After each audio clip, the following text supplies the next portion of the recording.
Hello students and welcome back to our channel. Students, हम लोग Java programming language की series कर रहे हैं और इस सीरीज में हम लोग बिल्कुल बिगिनिंग से बिल्कुल जीरो से जावा की प्रैक्टिस करते हुए आ रहे हैं। हमने जावा का आर्किटेक्चर, जावा के फीचर्स, जावा का basic programme structure, first Java program, ऐसे बहुत सारे वीडियोस बनाकर उन पर बेसिक छोटी छोटी बातों पर काम किया और एक स्ट्रॉन्ग बेस बनाने की कोशिश करी। राइट, आज की इस वीडियो में हम लोग जावा की उसी सीरीज को आगे बढ़ाते हुए एक लेवल अप लेकर जाएंगे और बात करेंगे कंडीशनल स्टेटमेंट्स की। कंडीशनल स्टेटमेंट्स जो कि हर प्रोग्रामिंग लैंग्वेज का एक इंपॉर्टेंट पार्ट होता है, सारी लैंग्वेजेस में पढ़ाया जाता है, चाहे वो सी हो, C++ हो, जावा हो और C#, पाइथन, सब जगह कंडीशनल स्टेटमेंट्स का यूज होता है। अगर आप किसी भी एक प्रोग्रामिंग लैंग्वेज में कंडीशनल स्टेटमेंट्स प्रैक्टिस कर लेते हैं, आपको समझ में आ जाती हैं, तो डेफिनेटली सारी प्रोग्रामिंग लैंग्वेजेस में आप कंडीशनल स्टेटमेंट्स अच्छे से कवर कर पाएंगे। तो आइए स्टार्ट करते हैं आज की वीडियो, जिसमें हम बात करेंगे कंडीशनल स्टेटमेंट्स पर। तो स्टूडेंट्स, कंडीशनल स्टेटमेंट्स होती क्या हैं, सबसे पहले बात करते हैं। तो बेटा, कंडीशनल स्टेटमेंट्स जो हैं ये हम अपने प्रोग्राम में तब इंप्लीमेंट करते हैं जब हमारे सामने मल्टीपल या कोई सिचुएशंस हों। फॉर एग्जाम्पल, अगर यूजर ने एक नंबर डाला, यूजर ने एक नंबर इनपुट करा और वो ये चेक करना चाहता है कि वो इवन है या ऑड है। अब आपके सामने दो सिनेरियो आ गए, या तो वो इवन होगी या तो वो ऑड होगा। इवन या ऑड दोनों तो कोई नंबर हो नहीं सकता, राइट। कोई भी नंबर इवन और ऑड दोनों कैटेगरी में तो लाइक करता नहीं, यानी या तो वो इवन होगा या तो ऑड होगा। यानी आपके पास दो कंडीशंस हैं, दो सिचुएशंस हैं, दो सिनेरियोज हैं, बट उन दोनों सिनेरियोज में से कोई एक सिनेरियो ही यूज होगा। ये ऐसी सिचुएशंस में हम लोग कंडीशनल स्टेटमेंट्स का यूज करते हैं। एक और एग्जांपल से देखते हैं। मान लीजिए यूजर ने कोई नंबर इनपुट डाला, वो चेक करना चाहता है वो नंबर पॉजिटिव है या नेगेटिव है। अगेन आपके सामने दो सिनेरियोज हुए, या तो पॉजिटिव या तो negative.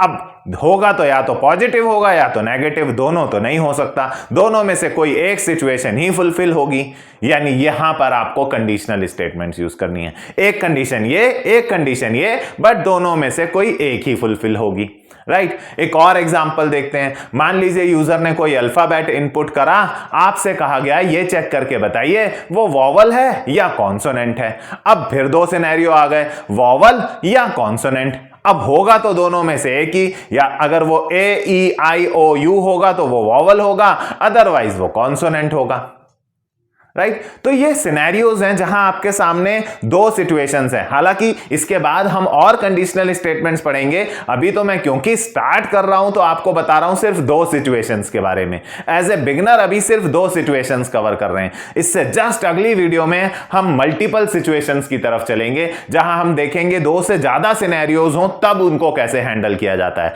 But as a beginner starting समझने के लिए हम दो सिचुएशंस से शुरुआत करते हैं, ताकि हमें कॉन्सेप्ट अच्छे से समझ में आए, राइट।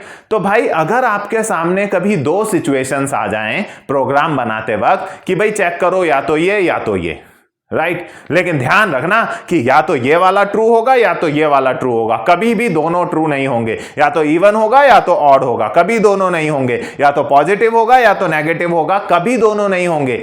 ऐसी सिचुएशंस वर्ड, सिनेरियो वर्ड, ये इंग्लिश के वर्ड्स हैं, राइट। हम प्रोग्रामिंग लैंग्वेज में इन्हीं सिचुएशंस को, इन्हीं सिनेरियोस को कंडीशंस कहने लग जाते हैं, राइट। तो प्रोग्रामिंग लैंग्वेज की अपनी टर्मिनोलॉजीज हैं, अपने टर्म्स हैं। अगर हम उन्हीं भाषा का इस्तेमाल करें तो आपके लिए प्रोग्रामिंग से फेमिलियर होना आसान होगा। तो ये जो सिनेरियोज बोल रहा हूं मैं आपके सामने, even, odd, positive, negative, vowel और कॉन्सोनेंट, इन्हें सिनेरियोज ना बोल करके हम बोलेंगे हमारे सामने दो कंडीशंस हैं, दोनों में से एक ही कंडीशन फुलफिल होनी है। यानी जब कभी भी प्रोग्राम बनाते वक्त कोई आपसे कहते हैं ऐसी सिचुएशन इंप्लीमेंट करो, कि वहां पर ये है वहां पर ये है, बट दोनों में से एक होगा, तो आपके इस दिमाग में तुरंत ये आइडिया क्लिक हो जाना चाहिए, अरे यार इसके लिए ही तो कंडीशनल स्टेटमेंट्स यूज होती हैं।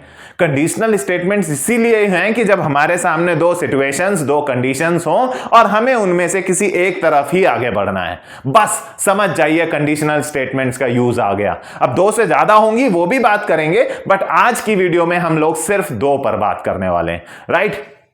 तो गाइस, कंडीशनल स्टेटमेंट्स का यूज किया जाता है किसी भी प्रोग्राम में मल्टीपल सिनेरियोज या दो सिनेरियोज को इंप्लीमेंट करना और उनमें से कोई एक कंडीशन ही फुलफिल होगी।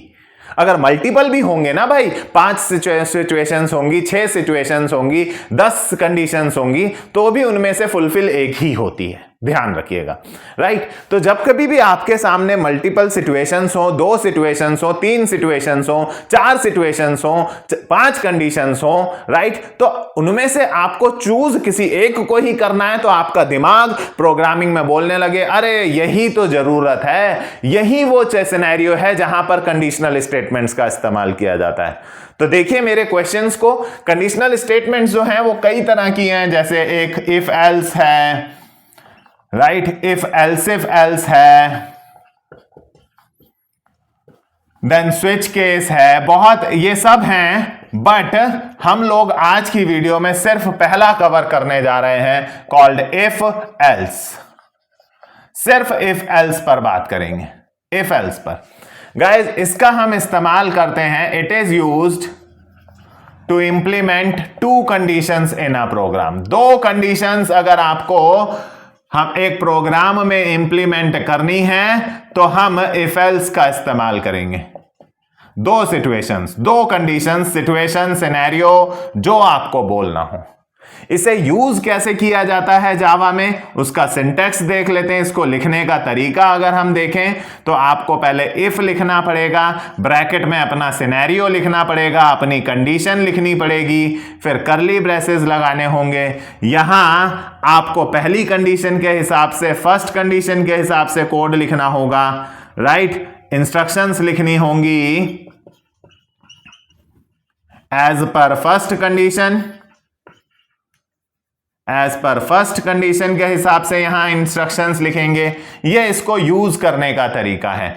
वरना सेकंड में, एल्स में, यहां हम अपनी इंस्ट्रक्शंस लिखेंगे, यहां हम इंस्ट्रक्शंस लिखेंगे as per second condition, instructions as per second condition. Second condition के हिसाब से हम यहां पर इंस्ट्रक्शंस लिखेंगे, राइट। तो ये इसका सिंटैक्स है, ये इसे प्रोग्राम में लिखने का तरीका होगा। इफ के आगे कंडीशन लिखना है, बट एल्स के आगे कुछ नहीं लिखना, क्योंकि हम रियल लाइफ में भी तो कहते हैं यदि ऐसा हुआ तो ठीक, वरना ये। तो भाई यदि ये रहा वरना ये रहा, वरना के आगे कोई कंडीशन नहीं होगी। मैंने क्या बोला, यदि ये हुआ तो ठीक।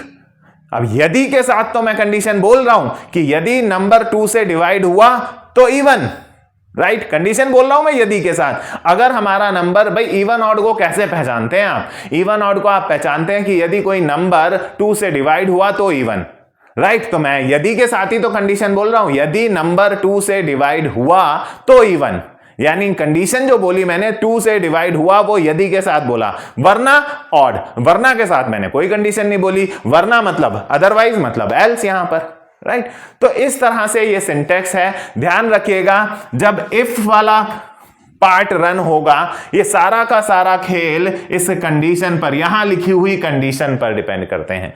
देखिए, जब ये कंडीशन ट्रू होगी, अगर यहां लिखी हुई कंडीशन ट्रू होगी, अगर ये कंडीशन ट्रू हुई तो इफ ब्लॉक चल जाएगा, एल्स ब्लॉक नहीं चलेगा। चलेगा दोनों में से कोई एक पार्ट ही।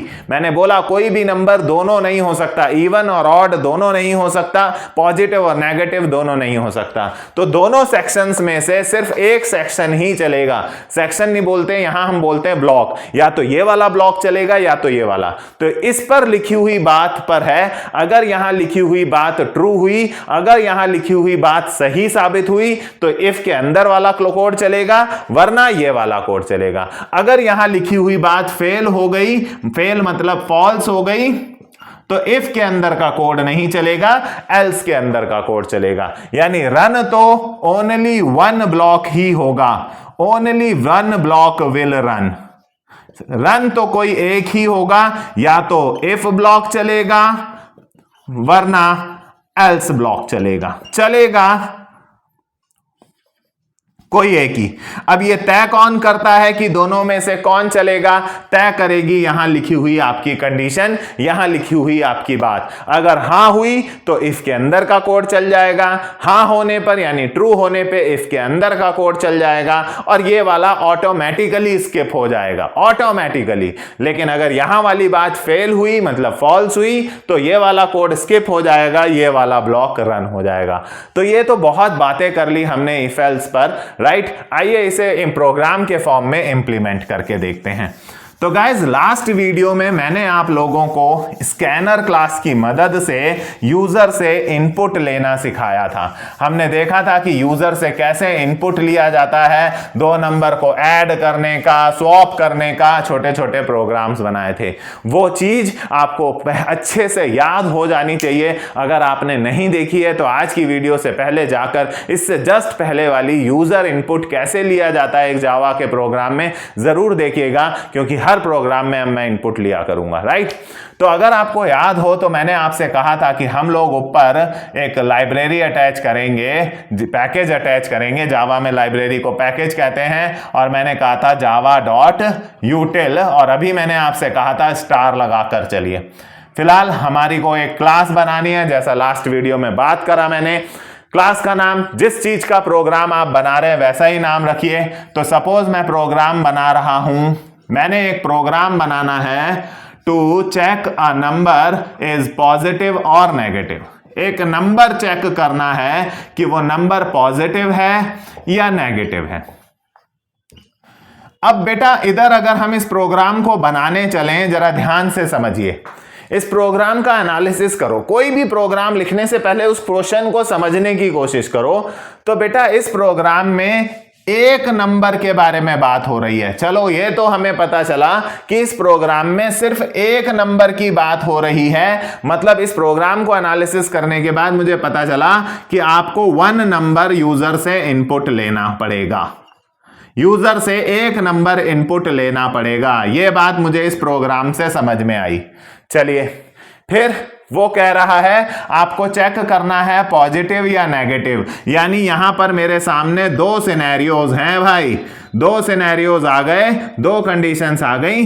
या तो वो नंबर पॉजिटिव होगा या तो ये नेगेटिव होगा। भाई एनालिसिस कर रहा हूं क्वेश्चन का, क्वेश्चन को पढ़िए समझिए, उसके बाद उसे प्रोग्राम में कन्वर्ट करेंगे। देखिए लोग क्या है, लोग प्रोग्रामिंग सीखते वक्त सोचते नहीं है, क्वेश्चन पढ़ते हैं, और जैसे कि लोग आमतौर पे यूट्यूब पे वीडियोस पे 1 शॉट वीडियोस में सिखाया जाता है, देखो बेटा ये 2 कंडीशंस है, प्रोग्राम में कन्वर्ट करिए। नहीं, हम कहते हैं ना कि हम आपको लॉजिक बिल्डिंग सिखाएंगे, हम सिखाएंगे कि कैसे प्रोग्राम के बारे में थिंक किया जाता है, सोचा जाता है और फिर उसको इंप्लीमेंट किया जाता है। तो यह तरीका है प्रोग्राम का एनालिसिस करना, यह तरीका है प्रोग्राम का लॉजिक इंप्लीमेंट करना, सीखना कि प्रोग्राम को उधेड़ कर उसको तोड़ मरोड़ कर कैसे अपने दिमाग के हिसाब से कोड लिखा जाता है। और धीरे धीरे हमें इन चीजों की आदतें पड़ जाएंगी, हम यूज्ड टू हो जाएंगे, ओके ऐसे। लेकिन शुरुआत में एज अ टीचर ये हमारी रिस्पॉन्सिबिलिटी बनती है कि हम आपको प्रोग्राम को उधेड़ना समझाएं, हम समझाएं कि प्रोग्राम का एनालिसिस कैसे किया जाता है, कैसे डिसाइड किया जाता है कि कौन सा कोड लिखा जाएगा। और इसे बड़े बड़े यूट्यूबर्स, बड़े बड़े प्रोग्रामर्स, बड़े बड़े टीचर्स कहते हैं कि लॉजिक बिल्डिंग आनी चाहिए। अरे ऐसे ही तो लॉजिक बिल्डिंग होती है, ऐसे ही तो लॉजिक इंप्लीमेंट करना सीख पाते हैं स्टूडेंट्स। जब आपको विश्लेषण, आपको एनालिसिस करना सिखाया जाएगा, तब आप उस खुद से एनालिसिस करने के आदी बनेंगे और तब आप खुद से कोड लिख पाएंगे। तो 2 सिनेरियोज दे रखे हैं। अब 2 सिनेरियोज देखते ही मेरे दिमाग में अभी जो मैंने इतनी बातें करी याद आ गया, अरे यार 2 सिनेरियोज के केस में तो इफ एल्स यूज होता है। ओहो, यानी हम प्रोग्राम का एनालिसिस कर रहे हैं, एक नंबर यूजर से इनपुट लेना है, ओके। अब 2 सिनेरियोज हैं तो इफ एल्स यूज करना है, ओके। लेकिन यार इफ एल्स में तो इफ के साथ कंडीशन भी लिखनी पड़ती है। अब इसका भी जरा एनालिसिस करें, क्योंकि अभी मैंने सिंटैक्स बताया था कि इफ के साथ कंडीशन लिखनी पड़ती है। एक नंबर बोला था वो यूजर से ले लेंगे, 2 सिनेरियो बोले हैं मतलब इफ एल्स यूज होगा, ये भी समझ में आ गया, राइट लेकिन अब ये कैसे चेक करेंगे कि पॉजिटिव कैसे होता है नेगेटिव, क्योंकि यहां हमें वो लिखना है, उसी के आधार पर फैसला होगा कि इफ चलेगा या एल्स, क्योंकि दोनों में से चलता तो कोई एक है, बट कैसे तय होगा कि कोई नंबर पॉजिटिव है या नेगेटिव। तो थिंक अबाउट इट, सोचिए हम मैथमेटिक्स में कैसे सोचते हैं, किसी नंबर को पॉजिटिव नेगेटिव कैसे करते हैं, ये मैथमेटिक्स के पॉइंट ऑफ व्यू से सोचिए। अगर आप मैथमेटिक्स के पॉइंट ऑफ व्यू से सोचेंगे तो आपको पता चलेगा कि जो माइनस के होते हैं वो नेगेटिव और जो माइनस के नहीं होते वो पॉजिटिव। इसको और सॉर्टेड भाषा में बोलूं तो जो जीरो से छोटे होते हैं वो नेगेटिव और जो जीरो से बड़े होते हैं वो पॉजिटिव। मिल गया मुझे मैथमेटिकल तरीका, जीरो से छोटे मतलब नेगेटिव वरना पॉजिटिव। ठीक है भाई,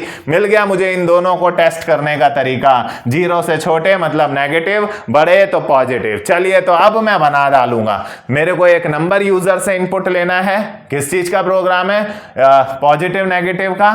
तो भाई ऐसा कुछ नाम रख लेते हैं, मैंने नाम रख लिया इसका चेक प्रोग्राम। क्लास का नाम वो रखिए जिस चीज का प्रोग्राम हो, राइट। फिर मैंने आपको कहा था अंदर मेन लिखेंगे, मेन लिखने का सिंटैक्स पब्लिक स्टैटिक।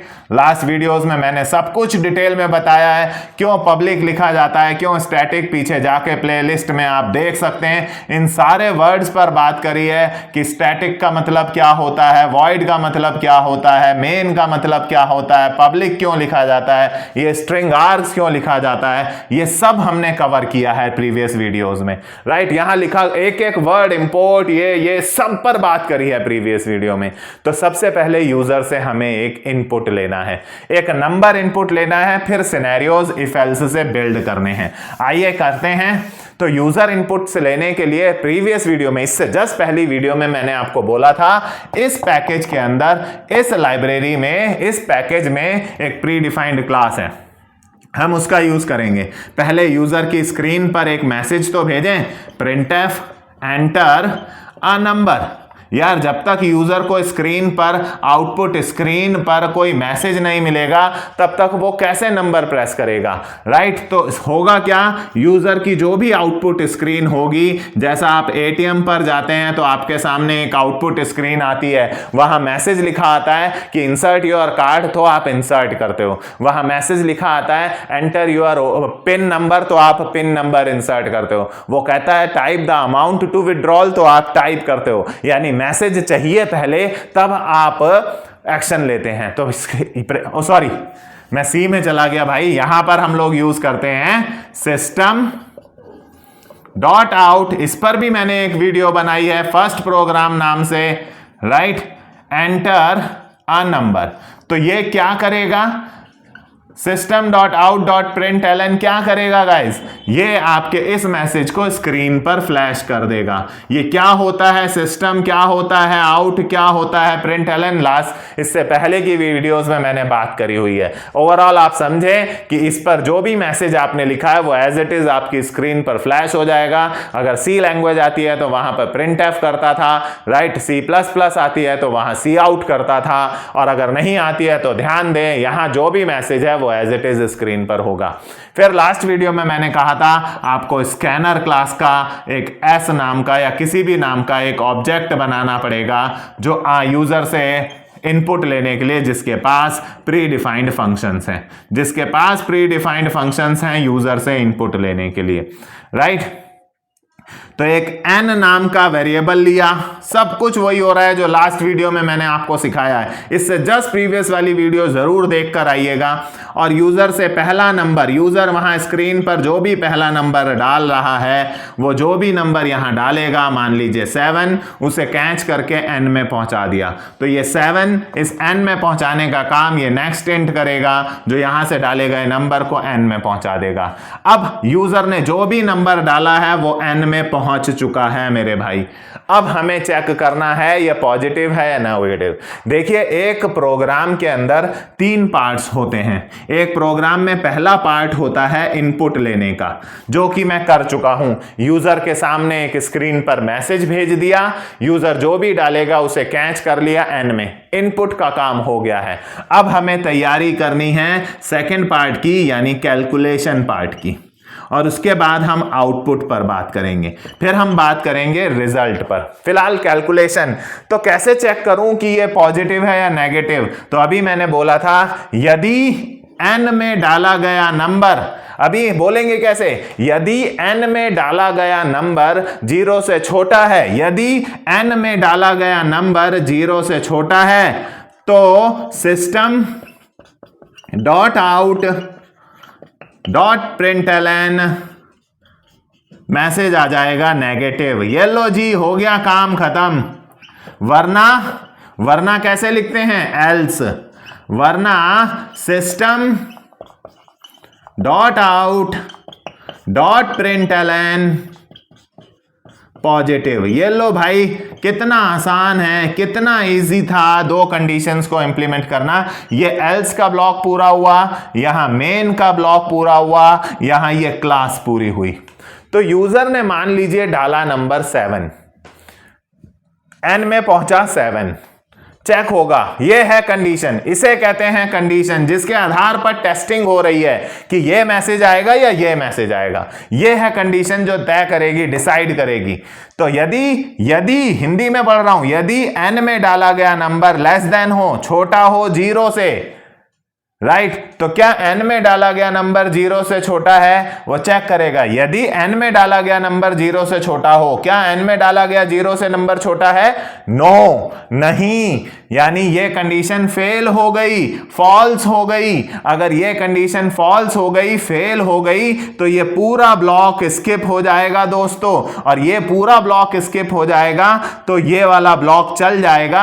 आपकी स्क्रीन पर ये मैसेज प्रिंट होगा, ये लो आउटपुट भी आ गया कैलकुलेशन होने के बाद कि आपका नंबर पॉजिटिव है, क्योंकि यहां लिखी हुई बात नहीं हो गई, फेल हो गई, फॉल्स हो गई। इसलिए जब ये फॉल्स होगी तो इफ वाला पूरा ब्लॉक स्किप मार जाएगा ऑटोमेटिकली, और एल्स वाला ब्लॉक यहां पूरा का पूरा गेम इस पर। अगर ये फेल हुई तो इफ फेल हुआ, यानी एल्स चलेगा, राइट। लेकिन अगर यूजर ने, मान लीजिए इसी सिचुएशन को देखें, अगर यूजर ने डाला होता -5, तो n में पहुंचता -5, वो चेक करता क्या n में रखा नंबर 0 से छोटा है, क्या n में रखा नंबर 0 से छोटा है, क्या n में रखा नंबर 0 से छोटा है। हाँ हो गई ये बात, हाँ मतलब ट्रू होता है, हाँ हो गई, यस हो गई, यस मतलब ट्रू, और ये बात ट्रू हो गई तो ये ब्लॉक चल जाएगा, आपके स्क्रीन पर मैसेज आ जाएगा नेगेटिव, राइट, जो कि बिल्कुल सही है। और क्योंकि ये ब्लॉक चल गया है तो ये ब्लॉक ऑटोमेटिकली स्किप हो जाएगा।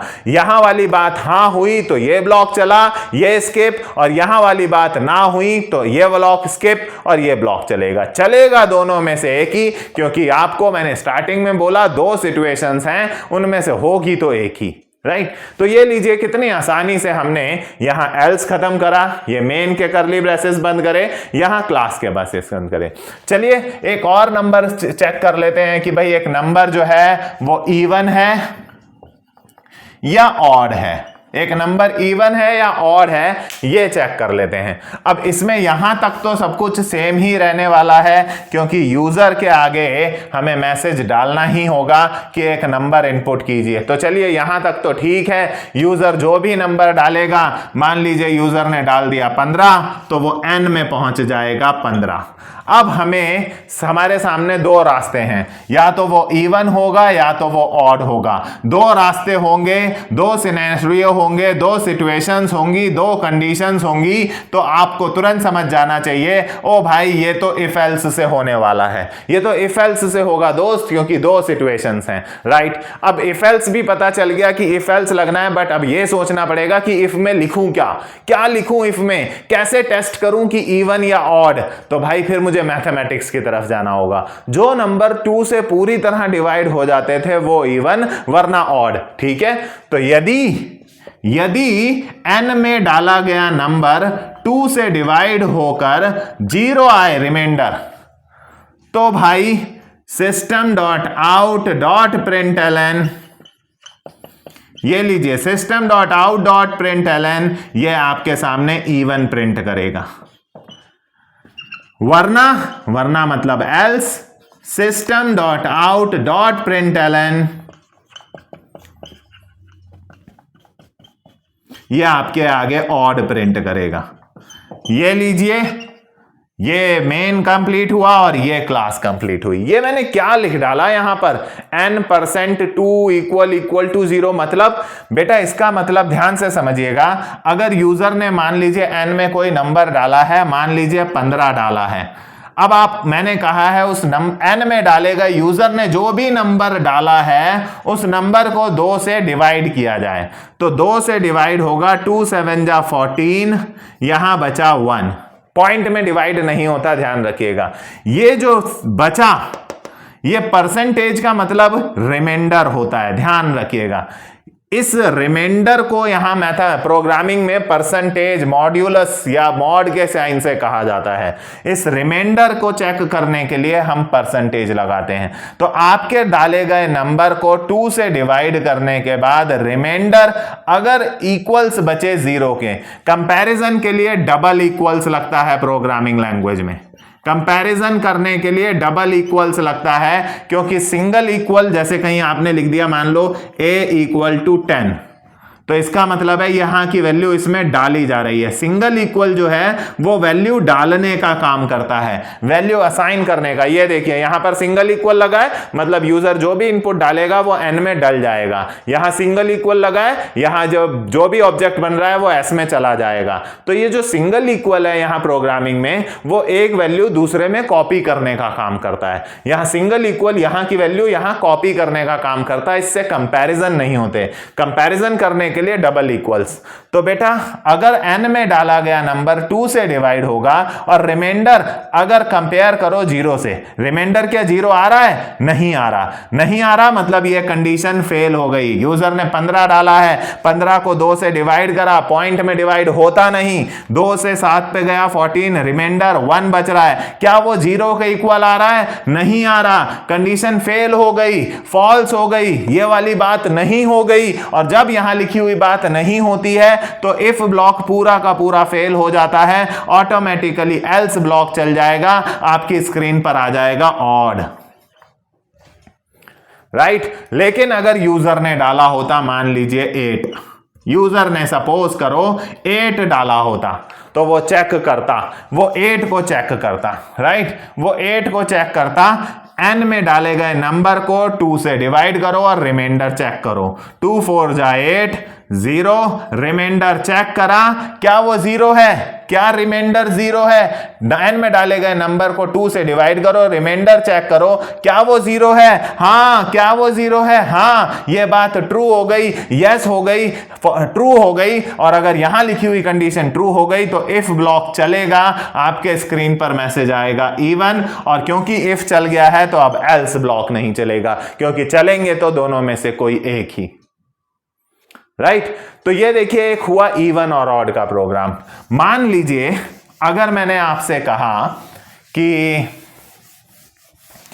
2 नंबर्स हैं मेरे पास और आपको उनमें से ग्रेटर फाइंड आउट करना है।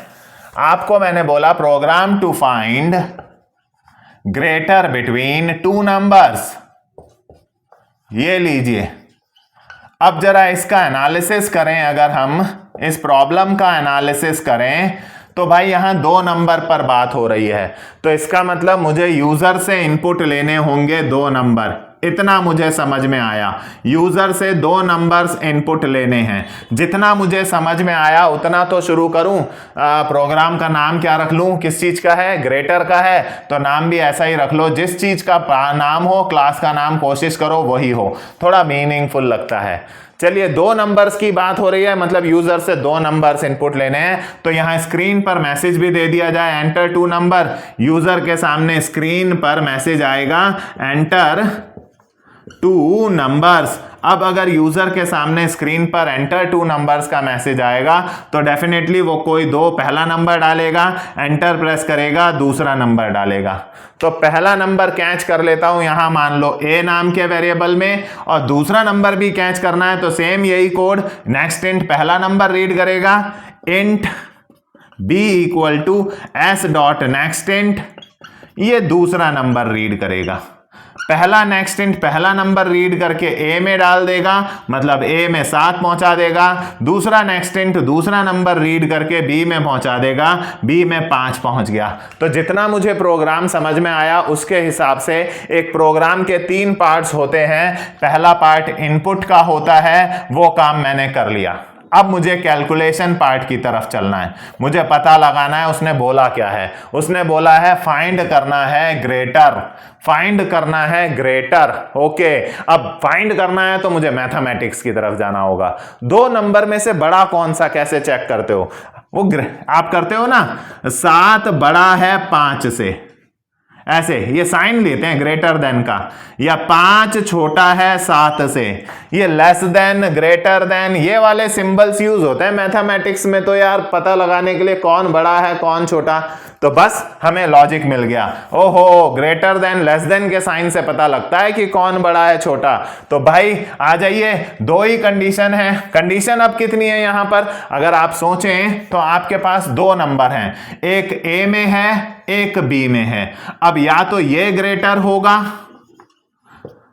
राइट, या तो ये ग्रेटर। 2 ही सिचुएशंस हैं। अब आप मत कहना कि दोनों बराबर भी तो हो सकते हैं। मल्टीपल कंडीशंस पर हम बाद में बात करेंगे नेक्स्ट वीडियो में। अभी या तो पहले को ग्रेटर बनाना है या तो दूसरे को ग्रेटर बनाना है, यानी या ए या बी, यानी 2 सिचुएशंस हैं, मतलब इफ एल्स लगेगा। 2 सिचुएशंस को कंपेयर करने के लिए इफ एल्स ही एक रास्ता है। तो मैंने कहा यदि ए में डाला गया नंबर बी से बड़ा हो, ग्रेटर देन, तो इफ का ब्लॉक लगाया, system dot out dot println, right, greater, एक मैसेज दिया, इज मैसेज के साथ अपनी ए की वैल्यू प्रिंट करा दी, राइट। प्लस का सिंबल यहां मैसेज के साथ प्रिंट कराने के लिए पहले की वीडियोस में बात हुई है हमारी, राइट। सिस्टम वरना डॉट आउट डॉट प्रिंटलन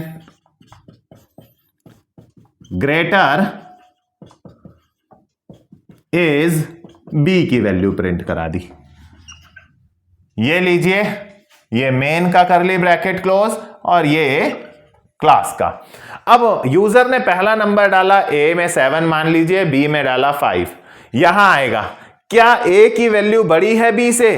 क्या ए की वैल्यू बी से बड़ी है? क्या ए में डाला गया यूजर का नंबर बी में डाले गए नंबर से बड़ा है? हाँ, ये कंडीशन ट्रू हो गई। हाँ, ए में डाला गया नंबर बी वाले से बड़ा है। ये कंडीशन यस हो गई, ट्रू हो गई। कंडीशन यस हो गई तो इफ ब्लॉक चलेगा, स्क्रीन पर मैसेज आ जाएगा ग्रेटर इज, ये मैसेज साथ में ए की वैल्यू कितनी थी? 7। परफेक्ट आंसर आया है।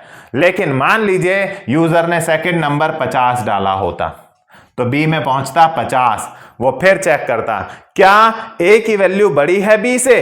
क्या ए की वैल्यू बड़ी है बी से? नहीं, मतलब ये वाली बात फेल हो गई, ये कंडीशन फॉल्स हो गई, ये कंडीशन फॉल्स हो गई। तो इफ का पूरा ब्लॉक स्किप हो जाएगा, एल्स का पूरा ब्लॉक चलेगा और आपके सामने मैसेज आएगा ग्रेटर इज, और यहां पर बी की वैल्यू 50 प्रिंट हो जाएगी। तो सारा खेल यहां कंडीशन का है, और कंडीशन को सोचिए थोड़ा मैथमेटिकल दिमाग से सोचिए नंबर के क्वेश्चंस में, राइट। तो गाइस, इस तरह से मैंने आपको दिखाया कि कैसे 2 सिचुएशंस होती हैं। उन 2 सिचुएशंस को इफ और एल्स से कैसे लिखा जाता है। इफ में लिखी हुई कंडीशन ही है डिसाइड करती है कि इफ वाला सेक्शन चलेगा या एल्स वाला सेक्शन चलेगा तो दोनों में से एक ही सेक्शन। उम्मीद करता हूं इफ एल्स जो कंडीशनल स्टेटमेंट, पहली कंडीशनल स्टेटमेंट्स आपको समझ में आई होगी। प्रोग्राम को एनालिसिस करके उसको तोड़कर इंप्लीमेंट करना समझ में आया होगा।